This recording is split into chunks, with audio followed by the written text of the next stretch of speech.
Version Nrupatunga. ಆತನ ಕಾಲ 814ನೇ ಇಸ್ವಿ. ಮತ್ತು ಆತ ನಮ್ಮ ಕನ್ನಡಿಗರ ಬಗ್ಗೆ ಏನು ಮಾತಾಡ್ತಾನೆ, ಎಷ್ಟು ಅದ್ಭುತವಾಗಿ ಮಾತಾಡ್ತಾನೆ. ಪದನರಿದು ನುಡಿಯಲು ನುಡಿದುದನ ಅರಿದಾರೆಯಲು ಮಾರ್ಪರ ನಾಡವರ್ಗಳ್ ನಿಜದಿಂ ಕುರಿತು ಓದದೆயும் ಕಾವ್ಯ ಪ್ರಯೋಗ ಪರಿಣತ ಮತಿಗಳು. ಕನ್ನಡಿಗರು ಹೇಗೆ ಅಂದರೆ ಪದನ್ ಅರಿದು ನುಡಿಯಲು, ಇವರಿಗೆ ತಾವು ಏನು ಮಾತಾಡ್ತಾ ಇದ್ದೀವಿ ಅನ್ನೋದು ಗೊತ್ತಿತ್ತು. ನುಡಿದುದನ್ ಅರ್ಥ ಮಾಡ್ಕೊಳ್ತಾ ಇದ್ರು ಬಹಳ ಸರಳವಾಗಿ.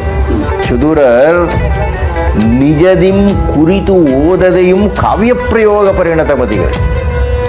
ನಿಜವಾರು ಅವರೇನು ಶಾಲೆಗೆ ಹೋಗಲಿಲ್ಲಪ್ಪ, ಬರೆಯೋದೇ ಬರ್ತಿರಲಿಲ್ಲ ಅವರಿಗೆ.